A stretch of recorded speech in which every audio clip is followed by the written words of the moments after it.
Welcome all our distinguished panelists and our CXOs who are attending this wonderful discussion on hospital supply chain management, trends and challenges.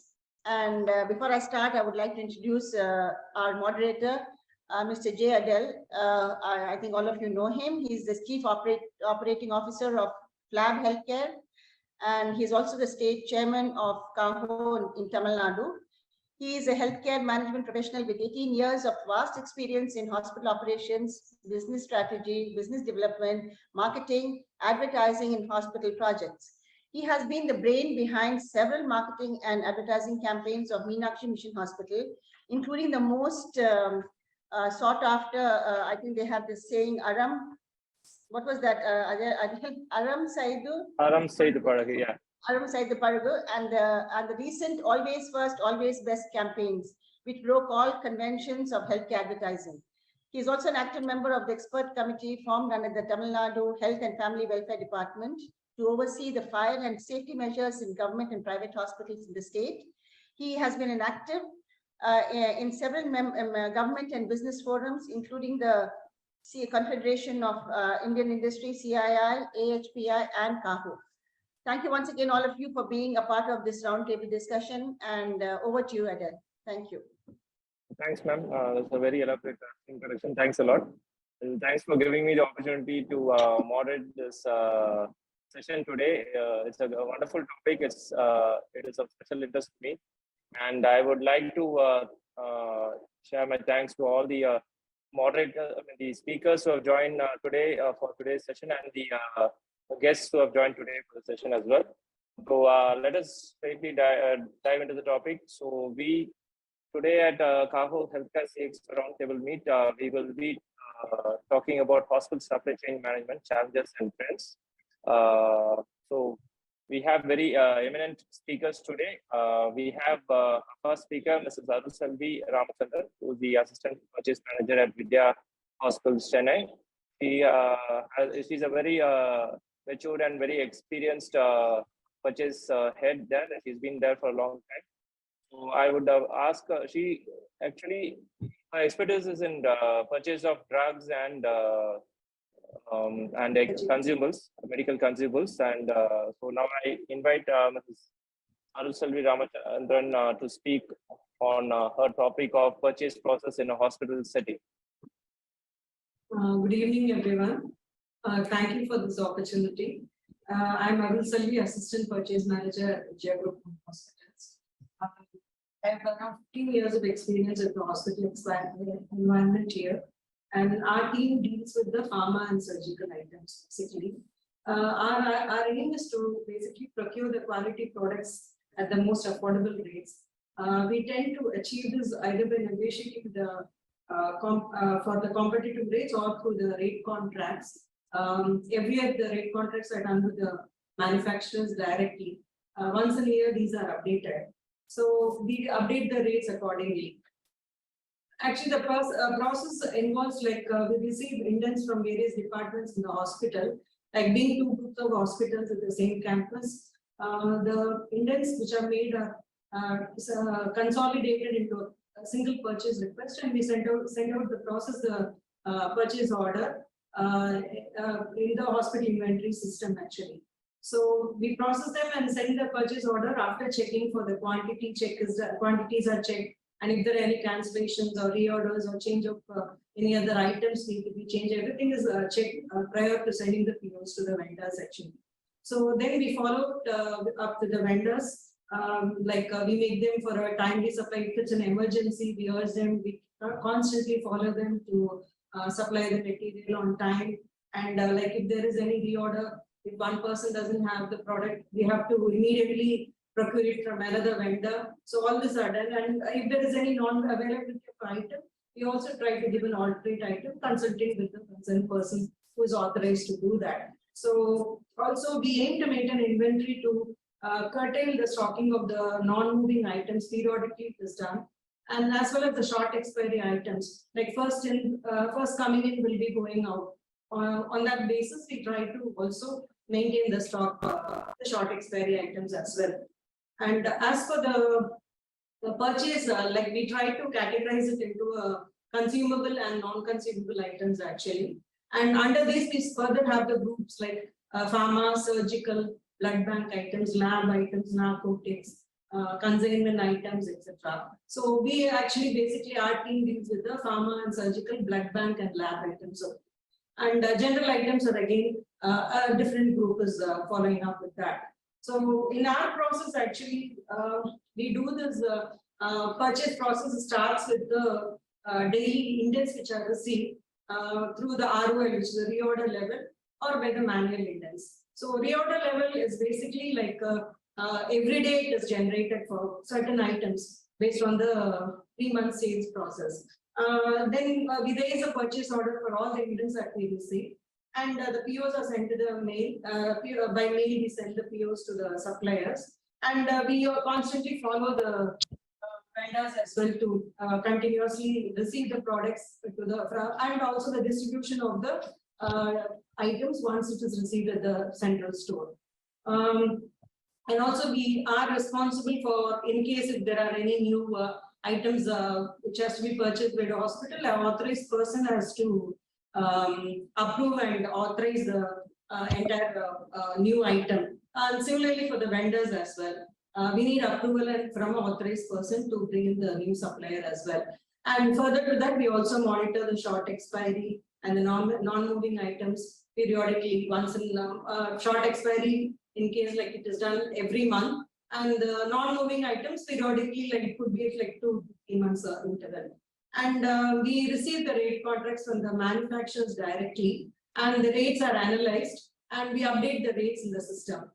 And also a best price for other items are also we negotiate for the best price. And mostly we go with the PTS, which is the price to the stockist, which is very economical and very ideal for the hospital surrounding. And like almost like we get around 30% margin on that. So these are maintained. And coming up a little bit of elaborating on the ROL, it would be the reorder level, which is automatically generating the indents, and which is maintained like 3 months. The calculation is done like the sales of the 3 months purchase data is taken, sale data is taken, and we take the average of that for 1 month, and the 15 days stock is maintained as a ROL. So once the stock goes below this ROL level, the order is generated automatically in the that will be the reorder quantity actually. So this reorder quantity is ROL minus the current stock, which is what is the formulation, and it is done automatically by the system. And next will be the manual indents that are made by the departments. They send the requisitions from the sub-store as well as different departments. These will go to the purchase heads, pharmacy heads actually. So from there, they make the indents. And all these indents are consolidated into the central store inventory system. So from there, the purchase team picks up the indents, and we try to process it and make them into a purchase order. And we send out the purchase order to the suppliers from there. And later on, we follow up with the suppliers for the yearly delivery of them. And then the purchase, the ROL, what we try to run here is like we have divided them into the alphabetical order, like starting from on the first day, it would be 3 days consecutively, it runs in a cycle actually.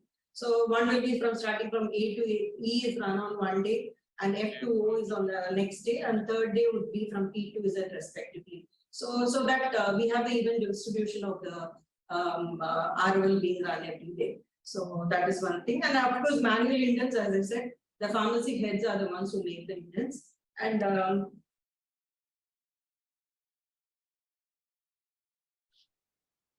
we do have some challenges also in this, like we have the seasonal demands of the drugs which are needed in huge quantities. There will be a demand of the drug, and at those times we have to supply them, giving priority to that particular drug. And again, the return of the item, sometimes the non-moving items, some suppliers don't take them back. So we have to constantly be at their back to give them ask them to send a credit note or whatever. And similarly, the same with the short expiry items as well.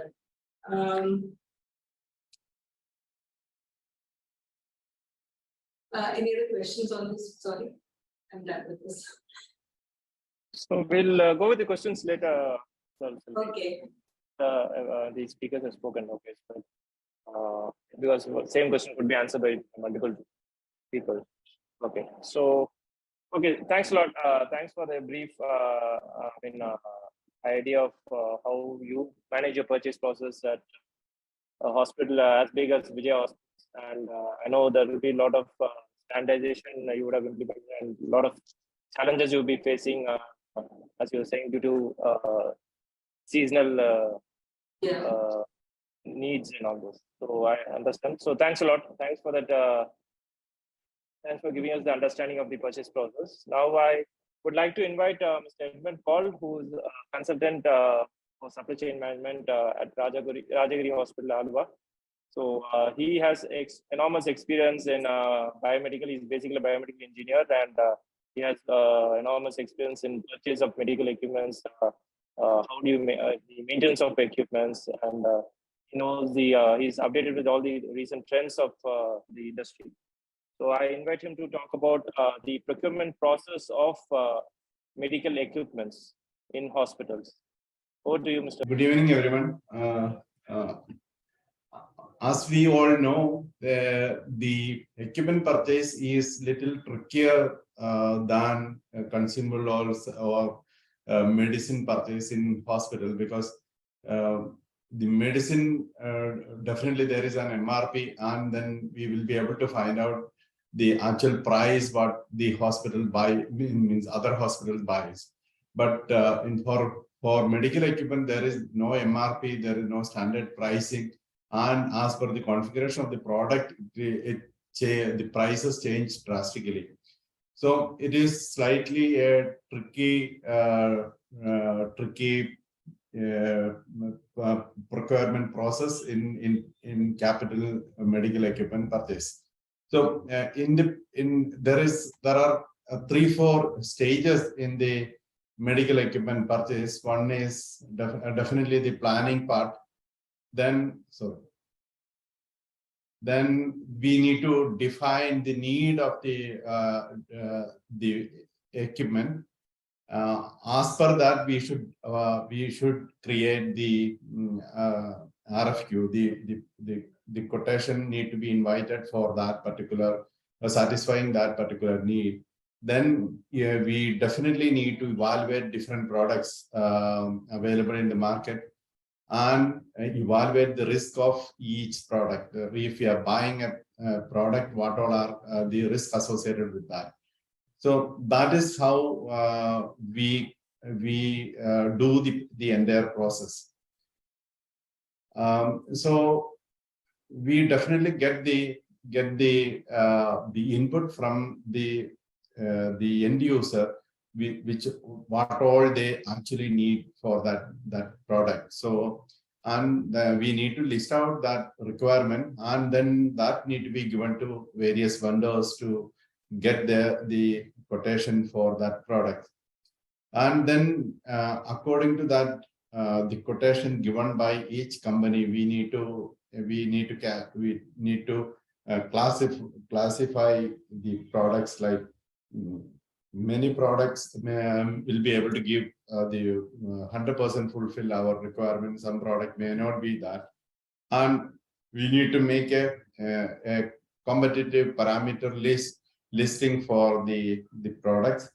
Then after doing the risk analysis and the financial analysis, we have to take final call for which product we need to go with. See, there are a few skill sets we need to get the products at the best possible rate. One is that the application knowledge. What all application requirement need to be fulfilled by these particular equipment or the product. That is very important. So that the knowledge about that, the technology and the the application, that is very important to find out which product will be most relevant for or suitable for our hospital. Then definitely the techno-commercial negotiation. It need both technical as well as commercial skill. Many of the time, what we know, to reduce the price, many relevant softwares and hardwares will be removed from the equipment to reduce the cost. So when we negotiate, we need to negotiate both for in the technical aspect as well as the commercial aspect. So we need definitely a good, skilled, knowledgeable technical expert to help the negotiation. And the fourth set of skill what we need is that the application-based requirement. The specification should be optimum for that application. So many times we buy over specification. Many times we end up in buying under specification for that particular application. So both are not good for the institution. If it is over specification, definitely the prices will go up, and the money what we are spending may not be used finally for doing the or during the life of that product. We may not be used maybe 10 or 20% of the capability of that product may not be utilized. So that is a loss for the organization.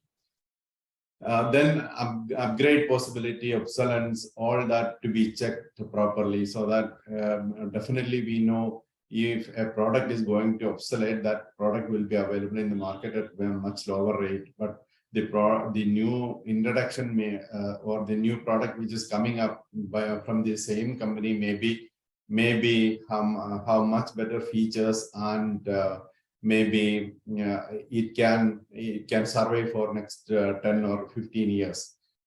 Then the budget management is another issue. So most of the time when we finalize the product, the budget will get exhausted, and most of the time the hospital has to spend more money than the budgeted amount. So that need to be always be in our mind while finalizing the product, without compromising the quality as well as the application or the product specification. Then the final set is definitely the end user satisfaction. Definitely whatever the end user want to do with that product need to be satisfied. So if a product bought by the hospital and the end user may not be able to use it, then it is definitely a waste of money. And finally, end user become unsatisfied. So another important thing is that most of the high-end product technology, we need hand-holding from the experts for our doctors and the technicians. So if that hand-holding is not happening properly, definitely this product cannot be used in its ultimate limit. So definitely when we find out or finalizing a product, the capability of that company need to be definitely evaluated. How they help us to train our staff, as well as even in the marketing area. This product need to be, if that product need to be marketed, or we need to attract more patients because using that product, definitely that capability also need to be evaluated. And the after sales service and support also is very important. These all need to be evaluated. Otherwise, finally, we are landing up in trouble. So the conventional approach was definitely when there was a requirement, we just satisfy that particular demand. That was the conventional method. Now, definitely the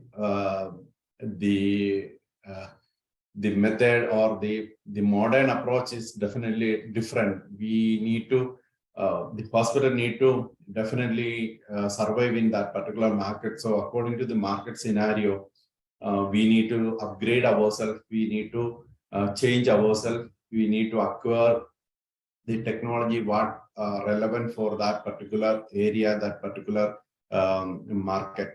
So maybe we need to upgrade our entire infrastructure for accommodating that kind of technology. So the approach for buying a product or decision to make to upgrade our equipment or buying a new technology is also dependent upon the market strategies.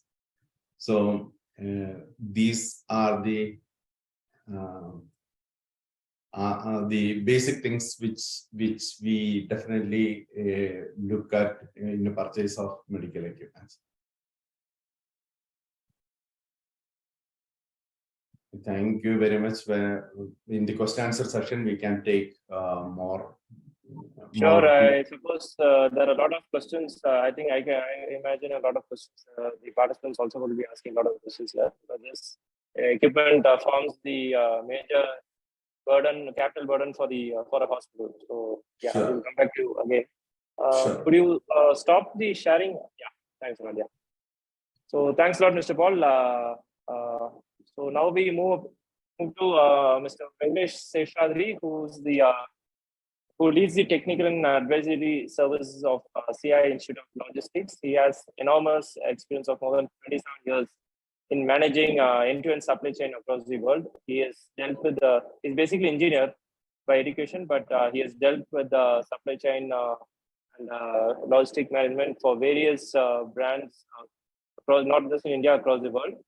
He's passionate about experimenting and carrying up startup. He carries a startup mindset. So he has worked with organizations like Videocon, Godrej, Fujifilm, D-Link, Forever 21, Cotton On, and Sanrio. And he's one of the most eminent speakers in the Red Brick Summit 2019. So thanks a lot, Mr. Venkatesh Seshadri. We would like to learn from you a lot. And thanks for accepting our invitation to joining us today. Over to you.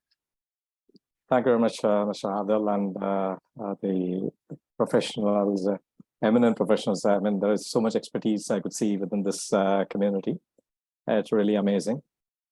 Today's successful businesses are those who have the customers front and center. And there are enough case studies which is there available for us to look at the space. And moving forward a few years from now, we are going to see the Gen Zs and the millennials who are ready to pay for the experience. It doesn't matter how much you charge them. So this is how we see the major, the topography of the industry getting redefined. In one of the engagements by a multi-speciality hospital, and they were engaging a consultant. They spent a couple of months trying to figure out the different potential opportunities for improvement. And they finally, after 2 months of hard work, they were asked to present themselves to the CEO and the managing director of the hospital and their findings. So everyone was there eager to see, like we all do that. And so what are the new things they are going to share with us?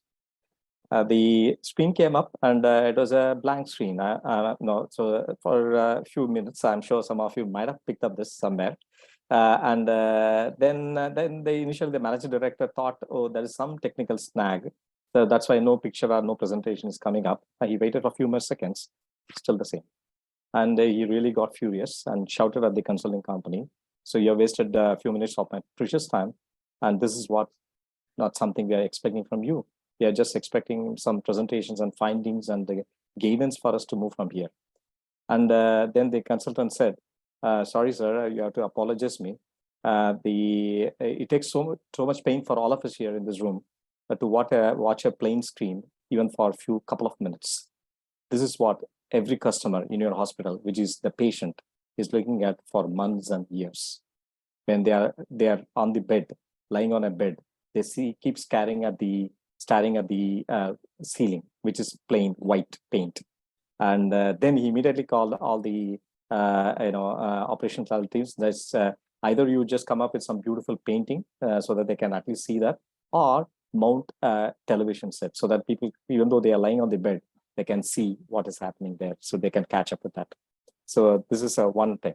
Second was about a pharma company, which really came up with a very successful arthritis drug, and they were really happy, and they even redesigned the packaging. And instead of the usual screw unscrew bottle, they came up with a twist cap. I don't know in pharma how do you really call it, but this is a commoner like me understand that. Just twist that, and with a little pressure, you'll be able to open it. And they thought that this is going to be well accepted by all the patients. A few months down the line, they conducted the study because the reason for conducting the study was because of the drop in sale. It went the reverse way, and that was a big surprise for them. Just change in packaging, and I really discourage the consumers to stop buying them or slow down on their purchases. Then there was a field study which was conducted, and they found that these medicines are targeted at arthritis patients, and who really will find it immensely painful to twist it. It will be so painful for them to open it. So that a basic thing was missed out by the pharma company. Third was about the, if I remember correct, the brand was Pepsodent. They were having an adult toothbrush and a kid toothbrush. The kid toothbrush was not doing very well in terms of the sales. They said we have to really conduct a field study and do that, and let's invite the consultants. Consultants said, so we are not here to do a market study or something. You have to find some way to grant access to some of the kids' restrooms. They said, the company said, no, it's impossible. We can't do this because there'll be a lot of privacy issues involved in this. We cannot gain access. They said, the consultant, then we are not working with you. And then finally, the managing director realized that it is important to let the consultants go. They took some special permissions from some of the privileged customers and let go the consultants. They stood near the kids when they started brushing in the morning. And then they came up with they really understood what the issue was. It all started like this. Some of the internal experts, what the so-called experts in the company, they said that when you are having a brush which is thinner, for adults, they have a small hand. So they should be further thinner than the adult brush. Means it should be so thin, wafer thin. So then only they'll be able to brush it properly. And in the finding, they found that the adults and the kids hold the toothbrush differently. We brush like this. If you really see any of the kids, they hold the brush like this. So that means if you're going to keep the toothbrush thinner, it's impossible for the kids to hold it. It'll just slip through. So that means it has to be much more thicker than your adult toothbrush. A fundamental thing was missed out. And that was a very interesting finding, which was given by the consulting company to the Pepsodent. Okay. Last was about an ice cream company. They said, oh, we are going to come up with some promotion. We are going to give away the scoops, ice cream scoops with every tub of ice cream, whoever is buying that from the supermarkets. And it was given, and then they were engaged by this consultant to find out how is it going, like how is the acceptance level, how the experience of the customers.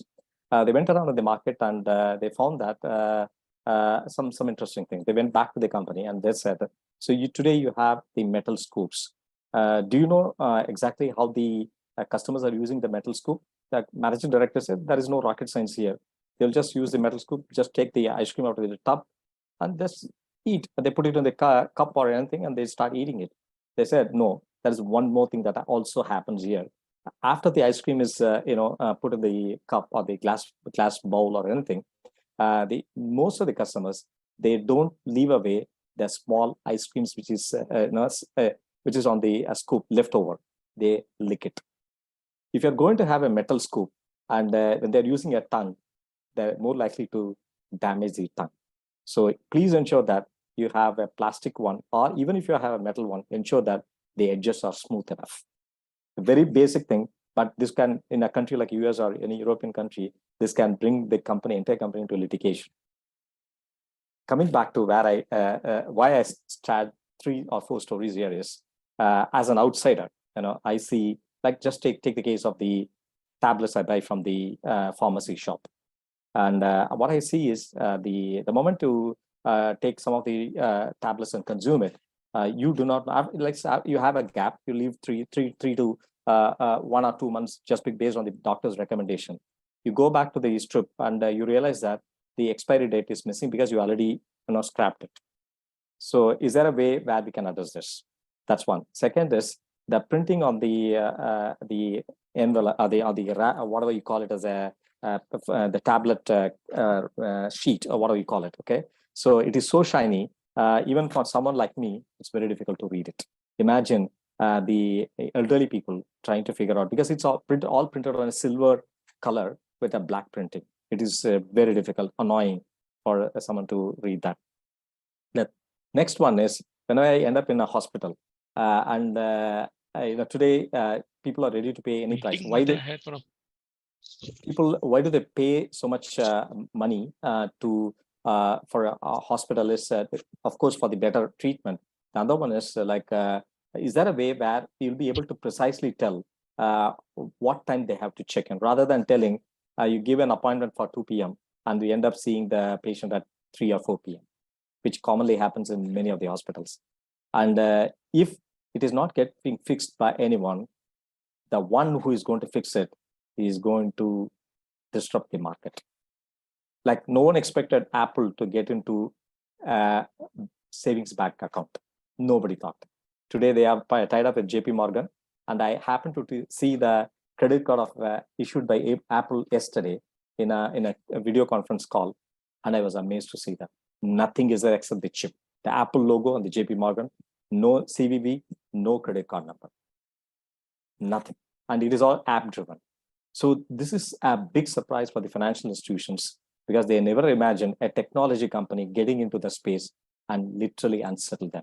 This is happening everywhere. What you need to do is just give up the complacency, look beyond. Today, there'll be no surprises with the PepsiCo knowing everything happening in Coca-Cola, or the other way, or Unilever knowing everything what is happening in P&G. There are no surprises here. This has happened, and this is going to continue to happen. But what is we are looking as consulting organization is that a best practice for someone like PepsiCo to look at, let's say, Schneider Electric? They are not in different related field. They are completely beyond.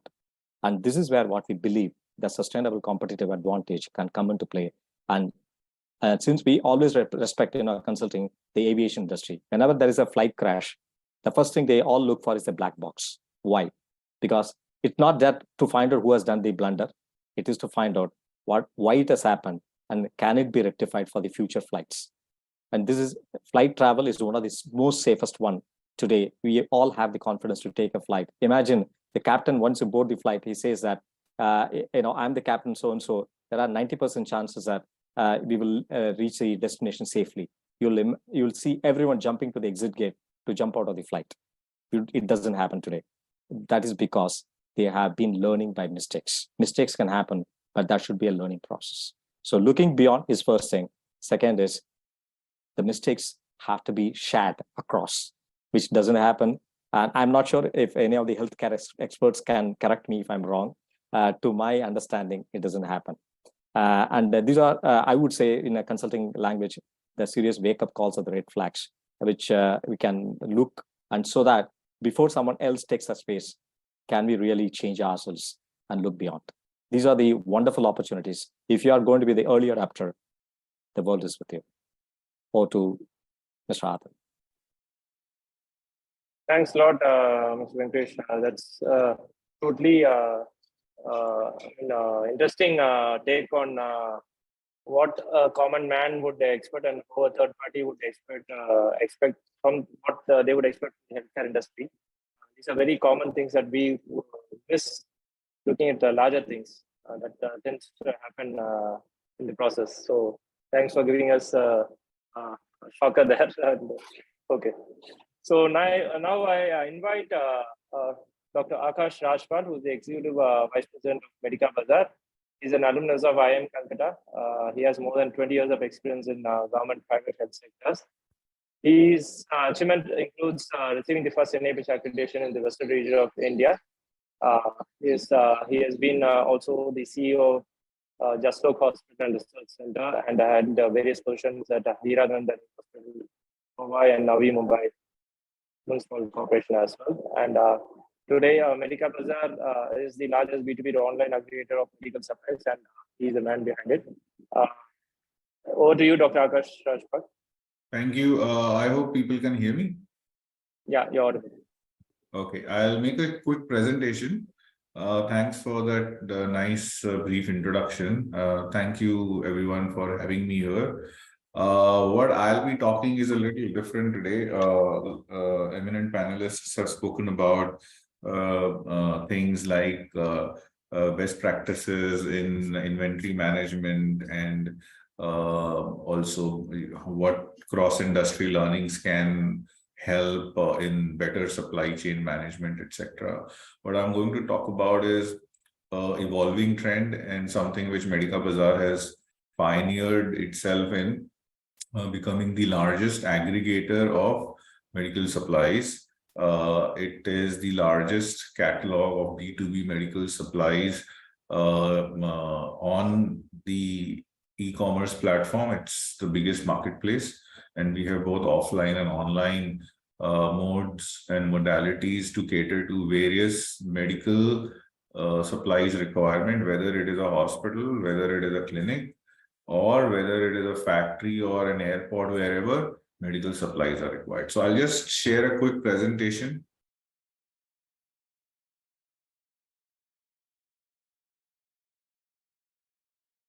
Are you able to see my screen? It is visible. Yeah, it's full screen. Okay.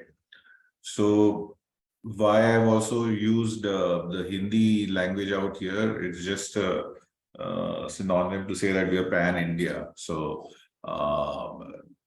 we cater to every pin code in this country. So in general, what is the problem we are here to solve? The biggest problem for various companies is that buying or maintaining medical equipment for a clinic or a hospital requires a lot of effort with multiple vendors. And if this particular clinic or a hospital is in a rural areas, access to reliable vendors or supply is actually very painful. And many of them are doctors or owners themselves. Then it becomes much more difficult for them to shift time between patient care and the administrative and the procurement aspect to run those hospitals, nursing homes, etc. We saw in COVID that a lot of focus was on healthcare, how even best of infrastructure crumbled. And that is what made everyone realize that we need more investments in healthcare. And now with Ayushman, a lot of spends have gone into setting up private clinics catering to the Ayushman Bharat scheme. It is estimated that about 1 lakh in numbers of medical centers, small and big, will come up in the next 5 years. It's a huge number to bridge the gap between the infrastructure requirement and the demand. And in all of these, medical supplies will become the core and the heart of the management part, the requirement part, because without medical supplies, whether it is needle, pharmaceutical items, bed, furniture, ventilator to high-end capex, the nursing home or the hospital will not function. And where would these medical supplies be had cost effectively and in timely manner, and access to such knowledge as to what comparisons have to be made and what equipment, what brand substitution has to be done so that your budgets are met, at the same time quality is also met. So in general, the key problem, while we are solving this key problem, the benefits we are providing to the industry as a whole, by and large the B2B customer, is that they get access to the largest medical catalog. Then we have also tied up with various government initiative like the Common Service Center, which is run by VLEs. So the VLEs also promote Medica Bazaar and sell our products to their local clinic and local doctors and their local medical establishments in more than 6 lakh villages. Doctors and hospitals get their products at their doorsteps, and we help set up more rural medical centers faster and cost effectively. But we have big brands and prominent customers across the length and breadth of the country. In a nutshell, Medica Bazaar is a one-stop procurement solution for doctors, clinics, and hospitals. So in general, this is what Medica Bazaar is all about, and this is the new age supply chain model, which is very difficult to evolve over a period of time. And this company is here since last 7 years. I have been with this company since last 5 years, and I've seen how painstakingly we have achieved this circle of supply chain management. I'll just briefly touch upon each and every part of this. So we are the largest B2B platform where it's a huge marketplace where even needles and blood pressure monitors or ventilators and X-ray machines are all available online for direct purchase, including ECG machines and beds and furnitures and all such things, which typically you won't be able to get on Amazon's or any other e-commerce platform. Obviously, because they have license restrictions, they are more limited to B2C players. We are purely B2B player, and by and large, whether it is dental consumables, dental capex, whether it is hospital capex, hospital opex, whatever you name it, majority of it is available for direct purchase on our website. And in case certain items are not available for direct purchase where it is displayed but prices is not there, you can initiate a negotiation and ask for price so that we can come back to you with appropriate quotations. So this creates a huge advantage for the procurement managers in small and big hospitals. It gives immense empowerment to various stakeholders in medical establishments to find and search for items they need and get access and just reach out to one single platform for whatever they need across length and breadth of categories and different budgets. We are pan-India and our operations are only growing month on month, and we are present in every pin code in this country in terms of reach, and we have fulfillment centers in more than 30 locations. We also have Zomato-like riders who, once the rate contracts are done with the hospitals, signed with the hospitals, and we have these Zomato-like riders. We call them Medica Bazaar Go or MB Go, who just keep on fulfilling the orders received on an hourly basis, on a day-to-day basis to these hospitals from the nearest warehouse. So this also reduces the turnaround time, and it is like the Instamarts and the big baskets of medical supplies. So if you order something and you get it in few hours once your rate contracts are signed with us. We also give access to a lot of innovative products to hospitals. Many times the doctors would reach out to the procurement manager and say that we need so and so equipment and XYZ technology, and the procurement manager, it's not humanly possible all the time to be updated with the recent innovations, etc. So if they just reach out to us, we will do the research for them, and we may already have those products with us, and then we can give them appropriate quotations. We have become India's largest market share for a lot of high-end imaging products within a record period of 1.5 to 2 years. And we have now a significant major market share in a lot of medical innovation products in the country. We also come handy to the hospital right from the construction stage, where whether it is MGPS, OT solutions, and whatever they need for those solutions, we do it with our in-house team of people who have worked in Draeger, etc. And those are the people who come with their own solutions with best of both worlds of budget and quality, and set up MGPS and OT solutions also. We also provide in-house equipment lifecycle support to hospitals through technology and apps, and our own service staff, even for equipment which is not in warranty. We provide our own AMC, CMCs, etc., or through vendor partnerships, authorized vendor partnerships, but it is all under a single roof. And then we also have artificial intelligence and machine learning tools which can help through certain patented softwares of ours to predict inventory management and quantities required on a weekly, monthly basis, which can reduce their expiries and shortage of stocks, and can really optimize their inventories. And last but not the least, a lot of these small nursing homes, etc., also need financing options. So we've tied up with a lot of NBFCs, etc., and we provide a lot of EMIs and payment options to fund their capex purchases. And then this completes the cycle under a single roof for whatever medical establishment supply needs are there. And if you can see, we have supplied more than 500 million items in nationally and internationally. We cater to almost 1 lakh medical centers on a regular basis. And we have more than 8 lakh products and SKUs listed on our website.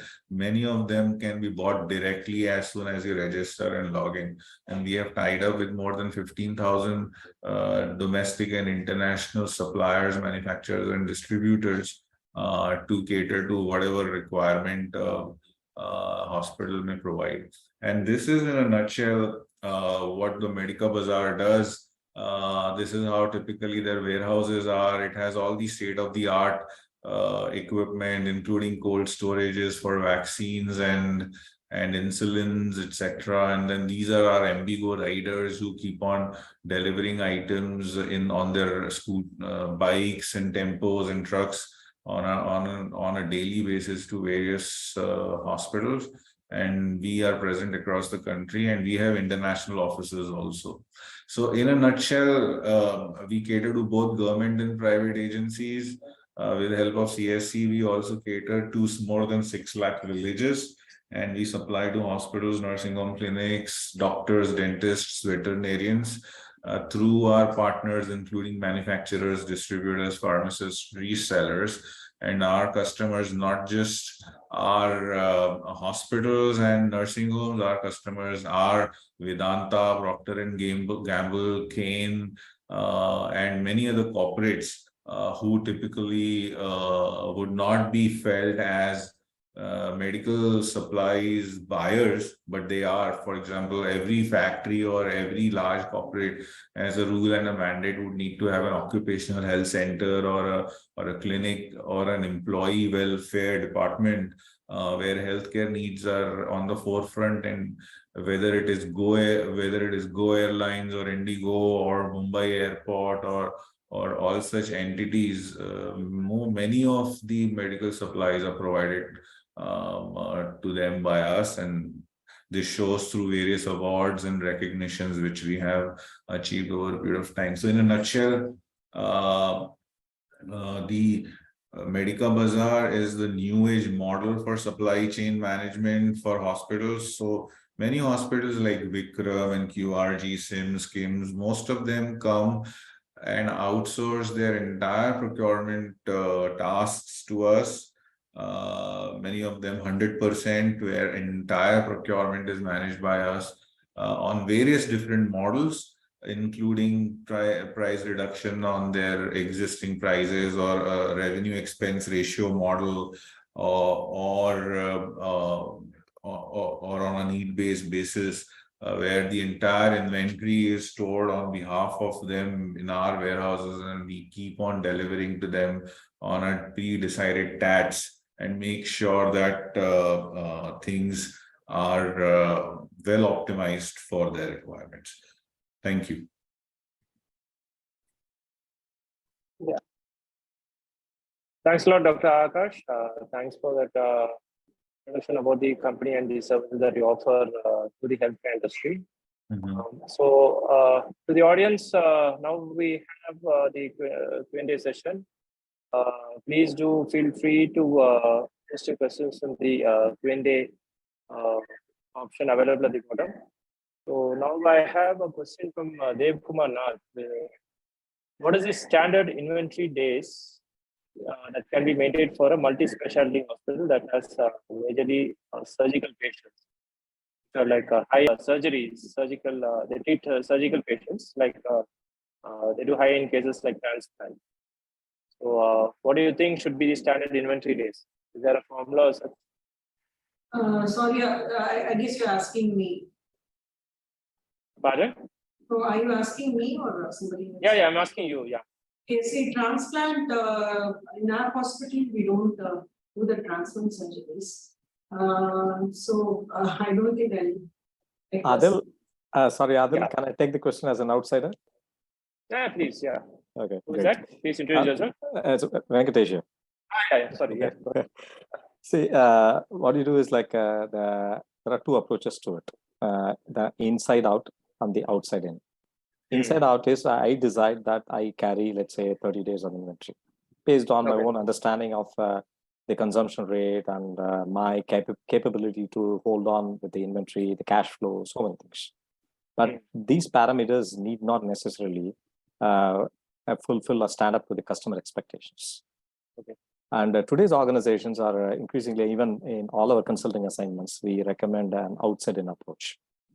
Unfortunately, today's customers don't know what they want. Okay, that is being proven in multiple case studies. So how do we really do this? So one is in a very conventional language, a guesswork. And then you try to keep on validating your guesswork in relation to the real-time happenings. If you really decide to give service level, I'll just jump back from the healthcare to the e-commerce. Like for example, when Amazon came up with the 24 hours prime deliveries, so compared to the early conventional one, accordingly they have to really manage the inventory, because it is all about the service level what they have committed to the customers. And till the prime was launched, none of the customers we ever asked Jeff Bezos, we need a prime. Okay, this is what I said, the customers don't know what they want. Then I came across a very interesting caption which said that Amazon did not see Zepto boys coming in. Okay, this is a wonderful caption I've seen in the recent times. And no one, even any of us here, ever imagined that we needed a 10 minutes delivery. And Zepto boys make it happen.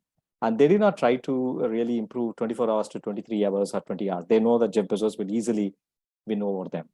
And 10 minutes. And is it so difficult for Jeff Bezos to do that? May or may not be, but that comes at a huge cost.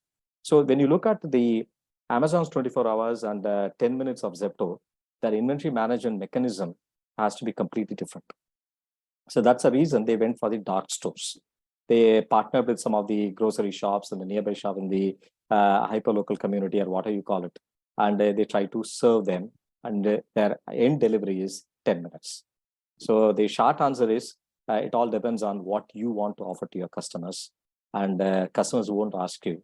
And that defines your inventory levels and how you manage your order process flow. And there are no standard formulas available. And just another analogy will be Domino's 30 minutes commitment, Domino's pizzas. So they committed and everyone laughed at it. They are never going to do that. And they intelligently leveraged predictive analytics to do this. So before the moment you get into the app, they know that what is the most likely flavor you are going to order. And accordingly, the things start functioning at their side. By the time you are at the checkout counter paying out on the app, your pizza is ready and it's out for the delivery. So again, no one asked 30 minutes delivery, but Domino's predicted it and started working on it. So hope that answers whoever has asked the question. Yeah, thanks a lot. Yeah, please. See, particularly in the organ transplant centers, many times cadaver come without knowing it, means without any prior intimation. So what I normally recommend is that, see, it's all depends upon how fast you are able to arrange the product or delivery. So the location of the hospital is very important. If it is in metro cities or a major city in the country, definitely we are able to get most of the 99% of the items in 24 hours time. So when I'm in the normal procedures or normal hospital, those who are doing just the normal surgical procedures, definitely at least 24 hours prior we get an intimation, or at least 12 hours prior we get an intimation there is a surgery going to happen. So in that we are able to at least arrange most of the products in time without much issues. But another important thing is that when we are taking the average consumption of the product in normal hospitals, it is all in all 12 months the variation only will be up to 20%, not more than that. But in case of organ transplant, you always see huge shift in consumption, because some months we do multiple transplants. In some months we won't do anything, any transplant, because of organ availability and all these issues. So at least for all major organ transplant centers, items for 2 transplant need to be kept in our hospital itself. Yeah, definitely when we are taking inventory days, 21 days or 15 days inventory may not match, or that mathematics will not match with this. But this is very, very important. We may lose one organ because if we are not having that stock in our hand. So that is the number of days stock is not that relevant for a organ transplant center. But in normal hospital, those who are doing normal surgical procedures, definitely 15 to 21 days is the standard what the industry is accepting. So Dev Kumar, I hope you got the question answered. Basically, there's no quick fix to this. Every organization behaves differently. Your logistic issues are different from others. From your city, it would be different. So you will have to find a formula which suits your needs, your customers, or your nurses and doctors and other end users whom you serve. So you'll have to figure out a way where you maintain and manage very low stock at your stores, and make sure that you do serve them at the right time. So there's another question from Gayatri Santej. Is there a systematic way to identify, check, and reduce pilferage procurements and retail sales introduced recently? Dr. Akash, could you answer that based on your experience? I think this seems to be a problem for a lot of hospitals, small, bigger, large, medium, or large. So would you answer this? Yeah, sure. I can answer that. I have experienced it myself during my management time also. So it involves 2 things. One is preventing such things by design, and preventing some things by discipline. So these are the 2 major approaches. Preventing pilferages by design works most efficiently. I'll give you an example. I saw that there are sometimes for the glucometer blood tests, typical home care glucometers for cost savings are deployed by the hospitals, where the strips, etc., are easily available in the open market. What I saw in my experience was, because of such things, the strips were getting pilfered, because the glucometers were easily available, very cheap, for a few hundred rupees in the open market, and therefore swindling those sticks were pretty easy by the staff, and They may say that they've used more strips on the patients, and they would not, and then they would bill it to the patient, and then they would take it with them. So this is one form of pilferage. So what we did was we spoke to the supplier and the manufacturer, and we got certain point of care glucometers which were not available openly in the market, and we only got those glucometers where the strips were not openly sold in the market. And if it those equipment, if it were sold by chance, it was very, very expensive for anybody to buy. And we immediately switched from the low cost open home care glucometers to those high end glucometers, where those things, then it became useless to these stuff. So this is an example of, and our pilferages dropped to 0%. Okay, so it was a prevention of pilferage by design. Then is a pilferage by discipline, which I think any hospital can carry out, is strict security checks and making an example, firing such staff, and making sure that it is open and loud and everybody is aware of that. A huge repercussion on career, etc., even for the smallest matter, no matter what. And you have to take in confidence your union leaders also in this, and they will never disagree to it. They will support you, because another matter of negotiation with the union staff for benefits is one thing, but stealing is another thing. So they always support you, but you'll have to be very loud and clear about it. But I personally feel design is most important, and the glucometer is one simple example. We did many such things in different departments, and we saw a huge reduction in pilferages. Thank you. Thanks a lot, Adel. I have a question for Paul. Okay, I interacted with a lot of hospital owners and doctors. So I just would like to add one thing, is in addition to design and discipline, we also have to have HR play a huge role in that, and which we did. You have to understand why pilferages happen. Most of the pilferages which I found, was because the staff had an ailing relative and they probably could not afford a lot of things and all such things. There's a lot of human angle which goes into it. HR can play a huge role there. And if you do find such things, if we have a very open and staff-friendly policy where, you know, somehow we can fund such care for the patients, etc., at least on an ethical level, these things will stop, where we can actually fund such things or maybe subsidize such things. So this angle also has to be explored, which we did, and it really helped a lot. Yeah, thanks a lot. So, Mr. Paul, I was saying, a lot of these hospital owners and doctors, they buy equipment for various reasons. But mostly, sometimes it is because of the competition and market pressure, that the competitors bought a robotic, so I need to get a robotic. Someone has got a PET CT, I will get a PET CT. So, how do you, or how does a doctor or a hospital owner decide whether to buy equipment or not?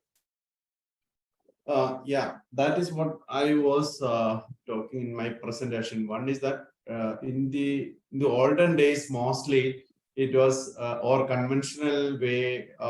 If there is a requirement coming from the end user, or we are developing another department, we buy the product in the hospital. That was the conventional style of purchase or acquisition of medical equipment. But now the scenario has changed. If the world become more and more competitive, so we need to see local market and how the market is moving and the demand in the in that market. How we are able to satisfy that demand with the current equipment, or we need to upgrade. That evaluation need to be done. See, many times the hospital owners think I am losing a lot of revenue to outside hospital because I don't have this facility in my hospital. But after adding that facility in our hospital, many times we are not able to attract the same the patient who are going to other centers. So the evaluation need to be very clear and very sharp. We need to be very sharp in evaluating that that scenario, because the identified requirement is actually that is the reason for losing the patient, or the patient has some other reason to go to other hospital. That we need to evaluate and find out. But definitely, if we are losing the patient, or in the market we are losing our name because we are not having that technology, that definitely an important aspect of acquiring a new technology. Yeah, thank you. And Ms. Arulselvi, I have a question to you. How do you identify a credible vendor? How do you choose a vendor? How do you say that the vendor is credible enough? Yeah. I think that is to Mrs. Arulselvi. Yeah, sorry, I can answer to that. See, selecting a vendor would be mostly like when it's a rate contract, it's usually the manufacturers who suggested the distributor, whoever is with their authorized distributor, they suggest them to us. So that goes for the rate contracts. And the suppliers who are already existing suppliers will not be an issue.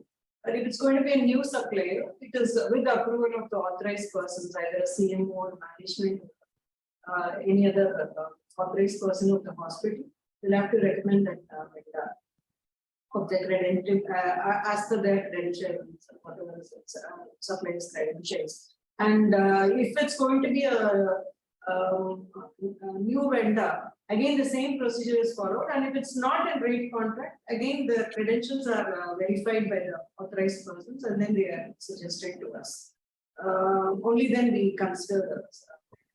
And again, if it's like we have some issues with the previous vendor, existing vendors, I mean, the suggested existing vendors, we try to suggest, the purchasing might suggest if they are not good. To Mr. Venkatesh, I just wanted to understand. So, just to learn from your experience, how do you deliver a product on time?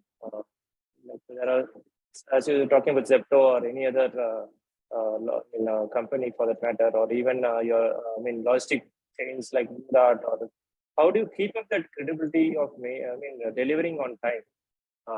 So obviously these are all they're all basically they're app based technology based providers. They're not actually manufacturing product.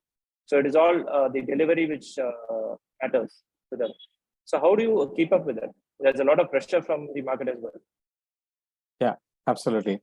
See, the most important factors which come into play is the velocity and the visibility. The velocity is the speed at which you are able to deliver, and the visibility is the real-time track and trace. So how are you going to keep that? There are multiple ways where we have seen our clients are able to leverage that. One is the one basic thing is like you have a SIM card triangulation.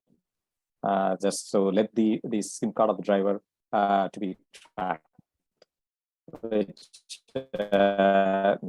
I'm not sure like whether it's a right approach, but it gives a gross understanding. And we do have startups working in our ecosystem because we extensively focus on the space. That's the only way where we see Indian organizations adopting technology. And we always say the global service level at Indian cost. So that's what we are trying to achieve. Here, what we have done interestingly is one of the startups is able to partner or gather data from the FASTag.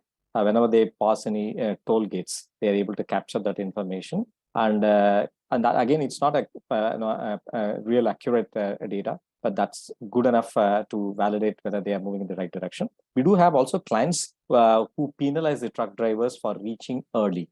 That's one industry which is a chemical industry. The fact that you are able to reach the destination earlier than the scheduled time means you are an unsafe driver.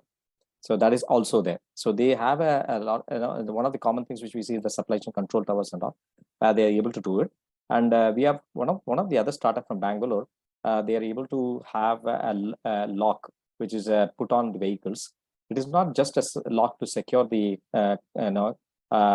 contents. It also talks to the cloud platform, which we call as a IoT, Internet of Things, which gives a real-time visibility on where the vehicle is.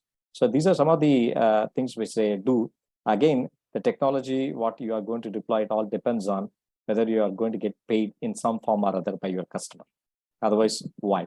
And many of us will be surprised to see even Fortune 500 companies, when they operate in certain pockets of India, they have not even the barcode, for example.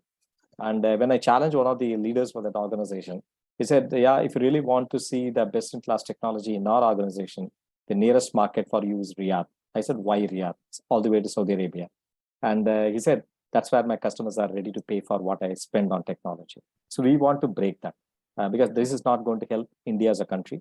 Technology is required, but the technology, what we are talking is not a multi-million or a multi-billion-dollar technology. And we do have brilliant Indian startups who are able to provide those solutions. And we'll be more than happy to partner with any of the healthcare companies who are interested and to do that.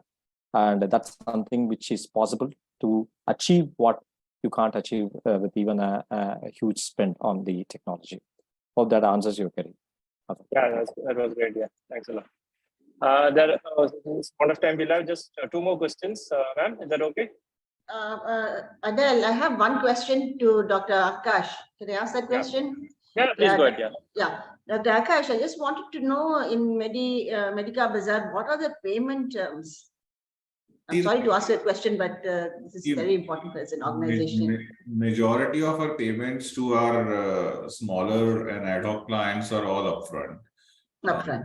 But all large organizations where there are rate contracts, etc., where there is a visibility of how much will be needed in terms of inventory and supplies over a period of time, then with due diligence in KYC, certain credit periods are extended, which ranges from different periods for different organizations, depending on their KYC and credit checks. Right, because we have that with our pharmaceutical companies, I mean, our vendors.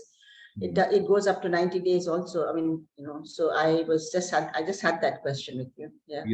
There are some clients who even offer upfront payments to negotiate for better rates also.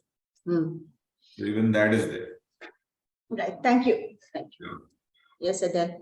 One question to Mr. Paul from Nilesh Mehta. What is the right methodology to arrive at the AMC or the CMC check? Because sorry, I'll just extend that question because yes. Sometimes doctors do ask, say, some ask for 1 year CMC, some ask for 5 years CMC. How do you decide on the right year of CMC? CMC always need to be negotiated at the time of purchase itself.